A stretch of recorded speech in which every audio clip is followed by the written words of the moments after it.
Shifa Hospital stands as a beacon of hope and healing, providing affordable, ethical, and high-quality healthcare. Patient Education Series by Dr. Habibullah Atta. ಎಲ್ರಿಗೂ ನಮಸ್ಕಾರ. ಆರೋಗ್ಯಕರ ಊಟದ plan ಮಾಡೋದು ಅಂದ್ರೆ ಕೆಲವೊಮ್ಮೆ ತಲೆನೋವೇ ಸರಿ ಅಲ್ವಾ? ಆದ್ರೆ ಚಿಂತೆ ಬೇಡ. ಇವತ್ತು ನಮ್ಮ ಊಟದ ತಟ್ಟೆಯನ್ನೇ ಬಳಸಿ ತುಂಬಾನೇ ಸರಳವಾಗಿ ಆರೋಗ್ಯವನ್ನ ಹೇಗೆ ನಿರ್ವಹಿಸಬಹುದು ಅನ್ನೋ ಒಂದು ಅದ್ಭುತ ವಿಧಾನದ ಬಗ್ಗೆ ಮಾತಾಡೋಣ. ಅಬ್ಬಾ, ಕಾರ್ಬ್ಸ್ ಕೌಂಟ್ ಮಾಡೋದು, ಪ್ರತಿಯೊಂದನ್ನು ಅಳೆದು ತೂಗಿ ತಿನ್ನೋದು, ಇದೆಲ್ಲ ಕೇಳೋಕೆ ಸಾಕಪ್ಪ ಅನ್ಸುತ್ತೆ ಅಲ್ವಾ? ಇಂಥ ಕಟ್ಟುನಿಟ್ಟಾದ ರೂಲ್ಸ್ಗಳಿಂದ ಎಷ್ಟೋ ಜನ ಸುಸ್ತಾಗಿ ಹೋಗ್ತಾರೆ. ಇದು ತುಂಬಾನೇ ಸಹಜ. ಆದರೆ ಇದಕ್ಕೆ ಒಂದು ಸಿಂಪಲ್ ಆದ, ತುಂಬಾನೇ ಪವರ್ಫುಲ್ ಆದ ಪರಿಹಾರ ಇದೆ.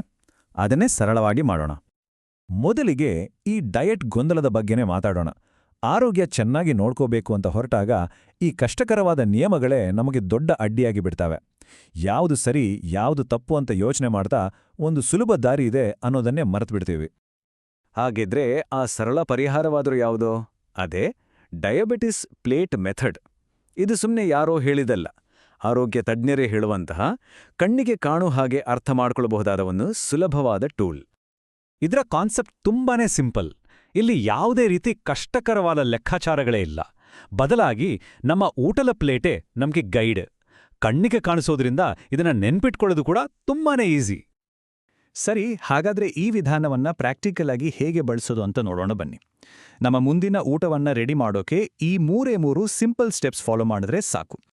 ಮೊದಲನೇ ಸ್ಟೆಪ್, ಇದು ತುಂಬಾನೇ ಮುಖ್ಯ. ಒಂದು 9 ಇಂಚಿನ ಪ್ಲೇಟನ್ನ ಕಲ್ಪನೆ ಮಾಡ್ಕೊಳ್ಳಿ. ಈಗ ಅದರ ಅರ್ಧ ಭಾಗವನ್ನ ಅಂದ್ರೆ ಹಾಫ್ ಆಫ್ ದ ಪ್ಲೇಟ್ ತುಂಬಿಸೋದ್ರಿಂದ ಶುರು ಮಾಡೋಣ. ಇದು ನಮ್ಮ ಪ್ಲೇಟ್ನಲ್ಲೇ ಅತಿ ದೊಡ್ಡ ಭಾಗ ಆಗಿರುತ್ತೆ. ಹಾಗಿದ್ರೆ ಈ ಅರ್ಧ ಭಾಗದಲ್ಲಿ ಏನಿರಬೇಕು?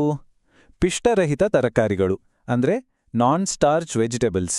ಯಾಕೆ ಅಂದ್ರೆ ಇದರಲ್ಲಿ ಫೈಬರ್ ಜಾಸ್ತಿ ಇರುತ್ತೆ.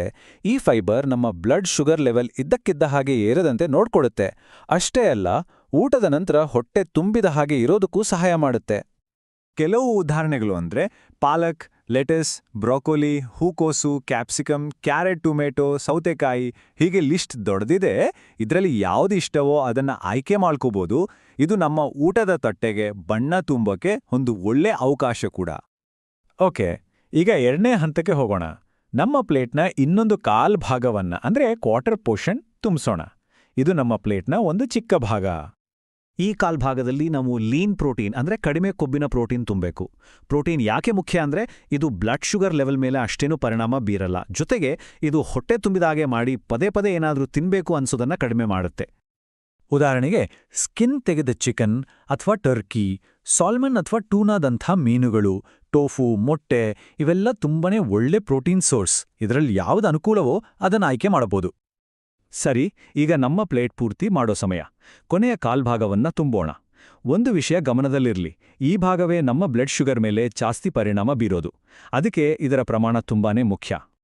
ಇಲ್ಲಿ ನಾವು ಕಾರ್ಬೋಹೈಡ್ರೇಟ್ ಆಹಾರಗಳನ್ನ ಇಡಬೇಕು. ಯಾಕಂದ್ರೆ ಇದೇ ಆಹಾರಗಳು ನಮ್ಮ ಬ್ಲಡ್ ಶುಗರ್ ಮೇಲೆ ಅತಿ ಹೆಚ್ಚು ಪರಿಣಾಮ ಬೀರೋದು. ಅದಕ್ಕಾಗಿಯೇ ಇದನ್ನ ಕೇವಲ ಪ್ಲೇಟ್ನ ಕಾಲು ಭಾಗಕ್ಕೆ ಸೀಮಿತಗೊಳಿಸೋದು ಗ್ಲೂಕೋಸ್ ಮ್ಯಾನೇಜ್ಮೆಂಟ್ನಲ್ಲಿ ಒಂದು ದೊಡ್ಡ ಹೆಜ್ಜೆ. ಉದಾಹರಣೆಗೆ ಬ್ರೌನ್ ರೈಸ್, ಕ್ವಿನೋವಾ, ಆಲೂಗಡ್ಡೆ, ಜೋಳ, ಬಟಾಣಿ, ಬೀನ್ಸ್ ಅಥವಾ ಬೇಳೆಕಾಳುಗಳು, ಗೋಧಿ ಬ್ರೆಡ್ ಅಥವಾ ಹಣ್ಣುಗಳು, ಇವೆಲ್ಲ ಕಾರ್ಬೋಹೈಡ್ರೇಟ್ ಆಹಾರಗಳೇ. ಇಲ್ಲಿ ಮುಖ್ಯವಾಗಿ ನೆನ್ಪಿಡಬೇಕಾದದ್ದು ಅಂದ್ರೆ ಪ್ರಮಾಣವನ್ನ ಕಂಟ್ರೋಲ್ ಮಾಡೋದು. ಪ್ಲೇಟ್ತು ಫುಲ್ ಆಯ್ತು, ಆದ್ರೆ ನಮ್ಮ ಊಟ ಇನ್ನೂ ಕಂಪ್ಲೀಟ್ ಆಗಿಲ್ಲ. ಕುಡಿಯೋದಕ್ಕೆ ನೀರು ಅಥವಾ ಸಕ್ಕರೆ ಹಾಕದ ಚಹಾ ಬೆಸ್ಟ್.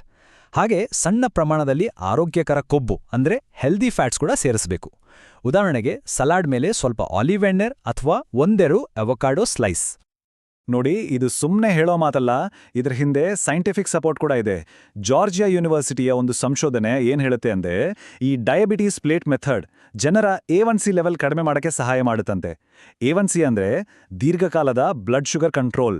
ಸೊ ಇದು ಎಷ್ಟು ಪರಿಣಾಮಕಾರಿ ಅನ್ನೋದಕ್ಕೆ ಇದೇ ಸಾಕ್ಷಿ. ಸರಿ, ಇಷ್ಟೊತ್ತು ಮಾತಾಡಿದ್ದಾಯ್ತು.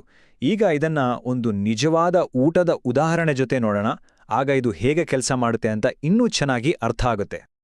ಈ ಊಟವನ್ನ ಒಂದ್ಸಲ ಕಲ್ಪನೆ ಮಾಡ್ಕೊಳ್ಳಿ. ಪ್ಲೇಟ್ನ ಅರ್ಧ ಭಾಗದಲ್ಲಿ ಬೇಯಿಸಿದ ಬ್ರೊಕೊಲಿ ಜೊತೆ ಒಂದು ದೊಡ್ಡ ಸಲಾಡ್. ಯಾಕಂದ್ರೆ ಇದರಲ್ಲಿಯೋ ಫೈಬರ್ ಸಕ್ಕರೆ ಬೇಗ ಅಬ್ಸಾರ್ಬ್ ಆಗೋದನ್ನ ತಡೆಯುತ್ತೆ. ಇನ್ನೊಂದು ಕಾಲ್ಭಾಗದಲ್ಲಿ ಗ್ರಿಲ್ ಮಾಡಿದ ಚಿಕನ್. ಇದು ಹೊಟ್ಟೆ ತುಂಬಿದ ಹಾಗೆ ನೋಡ್ಕೊಡುತ್ತೆ. ಕೊನೆಯ ಕಾಲ್ಭಾಗದಲ್ಲಿ ಅರ್ಧ ಕಪ್ ಕಿನೋವಾ. ಇದು ನಮಗೆ ಬೇಕಾದ ಶಕ್ತಿ ಕೊಡುತ್ತೆ, ಆದರೆ ಕಂಟ್ರೋಲ್ಡ್ ಪೋರ್ಷನ್ನಲ್ಲಿ. ಜೊತೆಗೆ ನಿಂಬೆಹಣ್ಣಿನ ರಸ ಹಾಕಿದ ಒಂದು ಗ್ಲಾಸ್ ನೀರು. ನೋಡಿ, ಎಂಥ ಪರ್ಫೆಕ್ಟ್ ಬ್ಯಾಲೆನ್ಸ್ಡ್ ಮೀಲ್. ಹಾಗಿದ್ರೆ ಇವತ್ತಿನ ಈ ವಿಷಯದಿಂದ ನಾವು ನೆನ್ಪಿಟ್ಕೊಳ್ಬೇಕಾದ 3 ಮುಖ್ಯವಾದ ಗೋಲ್ಡನ್ ರೂಲ್ಸ್ ಅನ್ನ ಮತ್ತೊಮ್ಮೆ ನೋಡೋಣ. ಇದನ್ನ ನೆನ್ಪಿಟ್ಕೊಳ್ಳೋದು ತುಂಬಾನೇ ಸುಲಭ. ಮೊದಲನೇ ನಿಯಮ, ಅರ್ಧ. ನಮ್ಮ ಪ್ಲೇಟ್ನ ಅರ್ಧ ಭಾಗ ಯಾವಾಗ್ಲೂ ನಾನ್ ಸ್ಟಾರ್ಚಿ ತರಕಾರಿಗಳಿಗೆ ಮೀಸಲಾಗಿರಬೇಕು. ಎರಡನೇ ನಿಯಮ, ಕಾಲು ಭಾಗ. ಪ್ಲೇಟ್ನ ಒಂದು ಕಾಲು ಭಾಗದಲ್ಲಿ ಲೀನ್ ಪ್ರೋಟೀನ್ ಇರಬೇಕು. ಮತ್ತು ಕೊನೆಯದಾಗಿ ಮೂರನೆಯ ನಿಯಮ, ಕೊನೆಯ ಕಾಲು ಭಾಗ ಇದನ್ನ ಕಾರ್ಬೋಹೈಡ್ರೇಟ್ ಆಹಾರಗಳಿಗಾಗಿ ಇಡಬೇಕು. ಅರ್ಧ, ಕಾಲು, ಕಾಲು ಅಷ್ಟೇ. ಎಷ್ಟು ಸಿಂಪಲ್ ಅಲ್ವಾ? ಹಾಗಿದ್ರೆ ಆರೋಗ್ಯವನ್ನ ನಿರ್ವಹಿಸೋಕಿರೋ ಬೆಸ್ಟ್ ಟೂಲ್ ತೂಕದ ಮೆಷೀನ್ ಅಲ್ಲ, ಬದಲಿಗೆ ನಮ್ಮ ಊಟದ ತಟ್ಟೆಯಾಗಿದ್ರೆ ಹೇಗಿರತ್ತೆ? ಪ್ರತಿಯೊಂದು ಊಟವೂ ನಮ್ಮ ಆರೋಗ್ಯವನ್ನ ಉತ್ತಮಪಡಿಸ್ಕೊಳ್ಳೋಕೆ ಸಿಕ್ಕ ಒಂದು ಅವಕಾಶ. ಈ ಸಿಂಪಲ್ ಪ್ಲೇಟ್ ಮೆಥಡ್ ಬಳಸಿ ಆ ಅವಕಾಶವನ್ನ ನಮ್ದಾಗ್ಸ್ಕೊಳ್ಳೋಣ.